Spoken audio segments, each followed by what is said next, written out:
প্রতিবেশী রাষ্ট্রের রাজনৈতিক সংকটে আশ্রয় দেয়া এবং পরবর্তী সময় সেই ব্যক্তিকে কূটনৈতিক ও কৌশলগত সম্পদ হিসেবে ব্যবহার করা আন্তর্জাতিক রাজনীতিতে নতুন কোনো বিষয় নয়। ইতিহাসে বহুবার দেখা গেছে ক্ষমতাচ্যুত রাষ্ট্রনেতা বা প্রভাবশালী রাজনৈতিক ব্যক্তিত্ব অন্য দেশে আশ্রয় নেয়ার পর তাদের উপস্থিতি দ্বিপক্ষীয় সম্পর্ক, আঞ্চলিক কৌশল এবং ভূ রাজনীতিতে গুরুত্বপূর্ণ ভূমিকা পালন করেছে।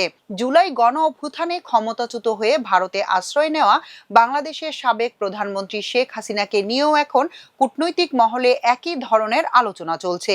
প্রশ্ন উঠছে, তিনি কি ভারতের কাছে কেবল একজন আশ্রয় প্রার্থী, নাকি বাংলাদেশের রাজনীতিতে দিল্লির প্রভাব বিস্তারের একটি সম্ভাব্য ট্রাম্প কার্ড বা তুরুপের তাস?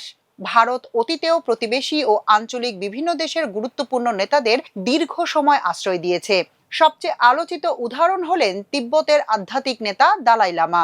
তবে পর্যবেক্ষকদের মতে শেখ হাসিনার বিষয়টি দালাই লামা বা অন্য কোনো নির্বাসিত নেতার সঙ্গে পুরোপুরি এক নয়, কারণ তিনি বাংলাদেশের অন্যতম একটি আলোচিত রাজনৈতিক দলের প্রধান এবং দীর্ঘ সময় ক্ষমতায় থাকা একজন সরকার প্রধান।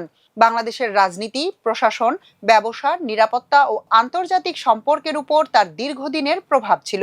ফলে তার ভারতে অবস্থান নয়াদিল্লিকে বাংলাদেশের অভ্যন্তরীণ রাজনীতির বিষয়ে একটি অতিরিক্ত কৌশলগত সুবিধা দিতে পারে বলে অনেক পর্যবেক্ষক মনে করেন। ভারত তার স্বার্থ বাস্তবায়নে আওয়ামী লীগ এবং শেখ হাসিনাকে বেশি আস্থাভাজন মনে করে। আওয়ামী লীগ আমলে ভারত সেই সুবিধাও আদায় করে নিয়েছে। 2018 সালের 30 মে বিকেলে গণভবনে আয়োজিত সংবাদ সম্মেলনে সাংবাদিকদের এক প্রশ্নের জবাবে তৎকালীন প্রধানমন্ত্রী শেখ হাসিনা বলেছিলেন, আমরা ভারতকে যেটা দিয়েছি তারা তা সারা জীবন মনে রাখবে। প্রতিদিনের বোমাবাজি, গুলি থেকে আমরা তাদের শান্তি ফিরিয়ে দিয়েছি, এটা তাদের মনে রাখতে হবে। 2022 সালের 19 জুলাই আসামের মুখ্যমন্ত্রী ডক্টর হিমন্ত বিশ্ব শর্মা বলেছিলেন, সন্ত্রাসবাদ ও জঙ্গিবাদের বিরুদ্ধে শেখ হাসিনার ভূমিকা দেশ ছাড়িয়ে ভারতের মাটিতেও শান্তি প্রতিষ্ঠা করেছে। শেখ হাসিনার দৃঢ় পদক্ষেপের কারণে আসাম ভারতের মধ্যে সবচেয়ে শান্তিপূর্ণ রাজ্য হিসেবে পরিণত হয়েছে। এছাড়া আদানির সঙ্গে অসম বিদ্যুৎ চুক্তি সহ ভারতকে বিভিন্ন সুযোগ সুবিধা গোপনে দিয়ে গেছেন শেখ হাসিনা। দক্ষিণ এশিয়ায় ভারত চীনের প্রতিযোগিতা গত এক দশকে আরো তীব্র হয়েছে। বাংলাদেশও এই প্রতিযোগিতার একটি গুরুত্বপূর্ণ ক্ষেত্র।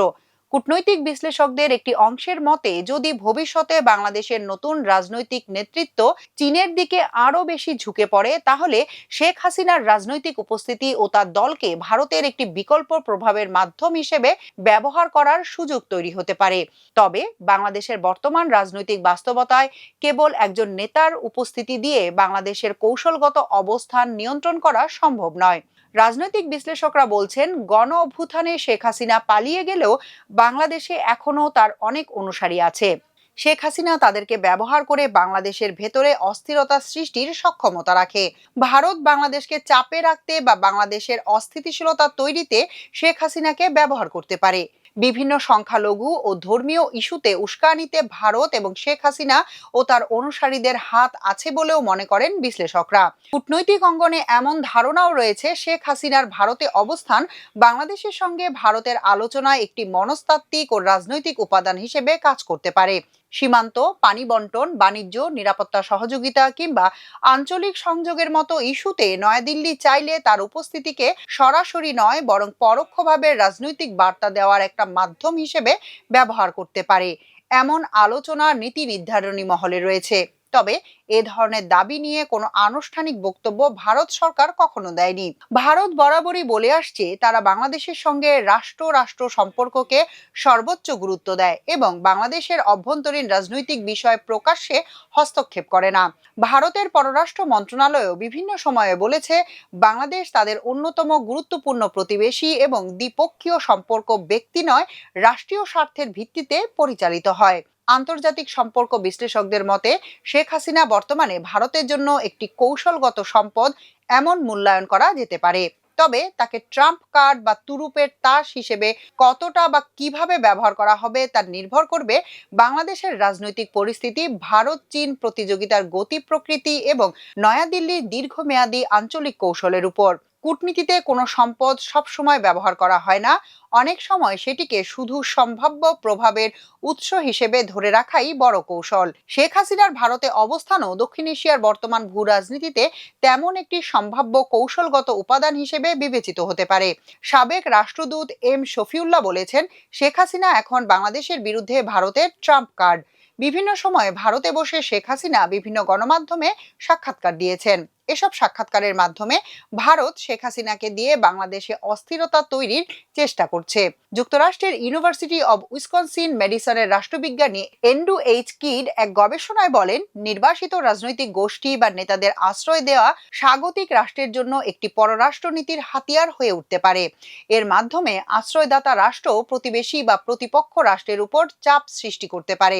তবে শেখ হাসিনাকে যদি ভারত দৃশ্যমান রাজনৈতিক সম্পদ হিসেবে ব্যবহার করে, তাহলে সেটি উল্টো ভারতের জন্য কূটনৈতিক ঝুঁকি তৈরি করতে পারে। এতে বাংলাদেশের বর্তমান বা ভবিষ্যৎ সরকারের সঙ্গে সম্পর্কের উপর নেতিবাচক প্রভাব পড়তে পারে। একই সঙ্গে বাংলাদেশে ভারত বিরোধী জনমত আরও শক্তিশালী হওয়ার আশঙ্কাও রয়েছে। এছাড়া দক্ষিণ এশিয়ায় চীনের সঙ্গে প্রতিযোগিতার প্রেক্ষাপটে অতিরিক্ত রাজনৈতিক বার্তা দেওয়া ভারতের জন্য কৌশলগতভাবে সবসময় লাভজনক নাও হতে পারে বলে মনে করেন বিশ্লেষকরা। এদিকে বাংলাদেশ থেকে পালিয়ে ভারতে আশ্রয় নেওয়া শেখ হাসিনাকে মানবতা বিরোধী অপরাধের মামলায় মৃত্যুদণ্ড দিয়েছেন আন্তর্জাতিক অপরাধ ট্রাইব্যুনাল। তাকে ফেরত চেয়ে ভারতের কাছে আনুষ্ঠানিক চিঠিও দিয়েছে বাংলাদেশ সরকার। গত মঙ্গলবার নয়াদিল্লিতে ভারতের পররাষ্ট্র মন্ত্রণালয়ের ব্রিফিংয়ে শেখ হাসিনার নিরাপদ প্রত্যাবর্তন নিয়ে প্রশ্ন করেন সাংবাদিকরা। জবাবে ভারতের পররাষ্ট্র মন্ত্রণালয়ের মুখপাত্র রণধীর জয়সওয়াল বলেন, যে কোনো প্রত্যাপনই আইনি বিষয়, আইনি প্রক্রিয়াতেই এর নিষ্পত্তি হবে। শেখ হাসিনার বিষয়ে ভারতের মনোভাবের কোনো বদল ঘটেনি বলেও জানান তিনি।